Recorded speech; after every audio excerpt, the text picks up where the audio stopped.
Davlat jamg'armamiz so'zini rasmiy gaplardan qolib mutafakkirimizni bir jumlasi bilan boshlashni joiz topdim. Ya'ni hech bir ish qolmadi, ma'lum bo'lmagan, hech bir ish qolmadi, ma'lum bo'lmagan. Bilim haqida chuqur o'ylasam, bildimki, hech narsa ma'lum bo'lmagan. Bugun o'z jurnalistika atamasi shunchalik Darvoqa bilan Asliddinga ot demaydi. Qo'yib tuzib yozaveradi. Ya boya hozir mana bu o'tdi. Bunday yo'q hozir. Jurnalistika deganda ko'pchilik jurnalistika tugadi degan sho'xlik yozsam tushunadi. Aslida esa gap tugashda emas, kasbiy vazifalari va mas'uliyati qayerga ko'chib qo'yilgan. Kecha axborot darvozaboni tahrir etdi. Xabarni kim aytadi, qachon aytadi, qanday dalil bilan aytadi? Bularning javobi ma'lum bir jamoa, professional jamoasi mas'ul turadi. Bugun esa axborot ishlab chiqarish va tarqatish bir vaqtning o'zida minglab kichik markazlarga bo'lingan. Bular blogger, kanal admini, trend bo'lgan sahifa, hattoki men shunchaki ulashdim degan oddiy foydalanuvchi ham jarayonning faol ishtirokchisiga aylandi. Natijada auditoriya ko'paydi, tezlik oshdi, amallar rangalanglashdi, lekin javobgarlikning aniq manzili xiralashdi. Xato kimniki? Zarar kimniki? Kechirim. Ya'ni kechirimni inson. Xo'p, aynan o'z jurnalistikaning markazida turadi. Uning markazida o'z so'zlarini manipulyatsiya, istik yuborish va auditoriyani ma'lum bir g'oya atrofida mobilizatsiya qilish masalasi turadi. O'z jurnalistika bu faktlarga emas, balki tahrirlarga, axborot sog'ligiga emas, balki uning virusdek tarqalishiga asoslangan muloqot shaklidir. Kasb uyushmalari faoliyatini yoritishda ushbu fenomen qay ko'rinishda namoyon bo'ladi? Shu o'rinda aytish o'rinliki, obyektivlik o'rnini tarafkashlik egallaydi. Endi jurnalist shunchaki voqeani bayon qilmaydi, u kasaba uyushmasi yoki ish beruvchining pozitsiyasini faol himoya qiladi. Xuddiki advokat jurnalist kabi. Ikkinchidan, guruh savollar o'rniga ishchilarning shaxsiy hikoyalari, drama va hissiyotga boy kontent birinchi planga chiqadi. E'tibor bering shu jihat. Uchinchidan, algoritmlarga bog'liqlik yuzaga keladi. Ya'ni kasaba uyushmalarining chiqishlari ijtimoiy tarmoq algoritmlariga layk, repost moslashtiriladi. Bu esa ba'zan masalaning mohiyati qolib, shu orqasidan urushga sabab bo'ladi. Xalqaro tajriba shuni ko'rsatadiki, kasaba uyushmalari o'z jurnalistika sharoitida o'z strategiyasini xohlaymizmi yo'qmi o'zgartirmoqda. Masalan, mohiyatga qarasak, uyushmalarning o'z media platformalarini yaratishi xuddi O'zbekistonda ekan.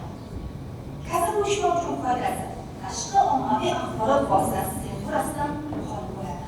Ikkinchidan, tanqid blogerlar orqali ishchilar huquqlari targ'ib qilinadi. Bu orqali yosh xalqlar e'tiborini tortish imkoni ham oshadi. Telegram botlar va ijtimoiy so'rovlar orqali aholi bilan kommunikativ, ya'ni tezkor aloqa yuzaga keladi. Qisqa vaqt ishlari yoki aksiya tashkil etish orqali ham bu ishlarga erishish mumkin bo'ladi. O'z jurnalistika kasaba uyushmalari uchun ham imkoniyat, e'tibor bering, ham xavfni tug'diradi. Ya'ni axborot tufayli kasaba uyushmasi xabarlari faqat uning a'zolariga yetib boradi. Keng jamoatchilik esa boshqa axborot oqimlari ko'taradi. O'z haqiqat ushbu beruvchi va xodim o'rtasidagi imzolarda faktlar emas, kimning hikoyasi ta'sirliroq chiqqani muhim bo'lib qoladi. Va o'z-o'zidan ommada ikkiga bo'linish, ya'ni axborot oqimiga olish degan jarayon yuzaga keladi. Digital faoliyat ko'chadagi namoyishlardan ko'ra ijtimoiy tarmoqlardagi hashtag kampaniyalar ta'sir kuchiga ega bo'lib qoladi. O'z jurnalistika davrida kasb uyushmalari faoliyatini samarali yoritish uchun esa axborotni shunchaki tarqatish emas, balki vizual kontent, video, infografika orqali ta'sir o'tkazishga ham erishish mumkin. Data jurnalistikadan foydalanib esa ishchilarning ahvolini raqamlar va qiyosiy tahlillar bilan isbotlash imkoniyati yuzaga keladi. Tezkor munosabat esa tizimni yo'lga qo'yishda eng katta yutuq hisoblanadi. Shu o'rinda bugun xalqaro tajribada mana qo'shnilarimiz so'zlar bilan aytib qo'yishdi. Men shu o'rinda Germaniya tajribasini aytib o'tishni joiz ko'raman, chunki bu jurnalistika va raqamli birdamlikda aynan Germaniya tajribasidan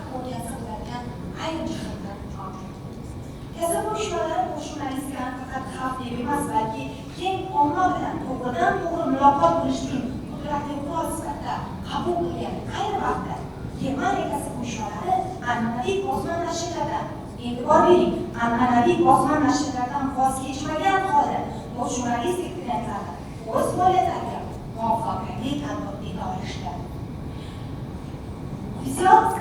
Ya'ni Germaniyadagi eng yirik kasb uyushmasi, Metallurgiya sanoat ishchilari uyushmasi o'z ijtimoiy tarmoqlarida quruq siyosiy bayonotlar o'rniga ish joyidagi qahramonlar hukm videolarini chiqara boshladi. Professional operatorlar tomonidan olingan qisqa videolarda oddiy ishchining kundalik qiyinchiliklari va uyushma yordamida erishilgan g'alabalar haqida hikoya qila boshlandi. Natijada bunday kondent virusli tarzda tarqaldi va nafaqat uyushma a'zolari, balki keng jamoatchilikda ham xayrixohlik qo'zg'atdi. Xizmat ko'rsatish sohasi kasb uyushmasi o'z jurnalistikaning media aktivizm jihatidan unumli foydalandi.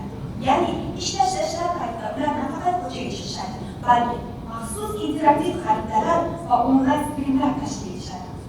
Buning ustida har bir namoyishchi o'z smartfoni orqali jonli efirga chiqadi. Bu markazlashgan jurnalistikani cheklab o'tib, voqea joyidan to'g'ridan to'g'ri, hech qanday senzurasiz axborot uzatish imkonini beradi. Germaniya kasb uyushmalari federatsiyasi murakkab iqtisodiy ma'lumotlarni o'z jurnalistika tiliga, ya'ni oddiy va tushunarli infografikalarga aylantirdi. Ularning saytida har bir ishchi o'z maoshini soxaviy o'rtacha ko'rsatkich bilan solishtirishi mumkin bo'lgan interaktiv kalkulyatorlar orqali bu axborotlarni shaxsiylashtirish orqali auditoriyaning diqqatini ushlaydi. Bugungi kunda jahon axborot maydonida ham olingan qoidalardan biri insonlarga o'zlari haqidagi hikoyalar va ta'sirli nuqtalar yoki voqeliklar qiziq ekanligini va shu orqali bugun auditoriyani jamlab olish, anglitz sifatida o'ziga torta olish ehtimollari ko'pligini hisobga olgan holda bugun xohlaymizmi yo'qmi, Germaniya tajribasidan kelib chiqqan holda O'zbekistonda ham e'tibor bering, an'anaviy jurnalistikadan voz kechmagan holda o'z jurnalistikalarni qadamlar bilan o'zini so'zini aytayotgan bir vaqtda kasb uyushmalari ham mazkur jarayonda bevosita islohotlarda nafaqat ishtirokchi, balki har bir ishchi xodim yoki kasb uyushmalari a'zolarining hayotiy hikoyalari orqali bu jahon axborot maydonida o'z so'zini ayta oladi va o'z strategiyasini ham jamoatga, jamiyatga oladi.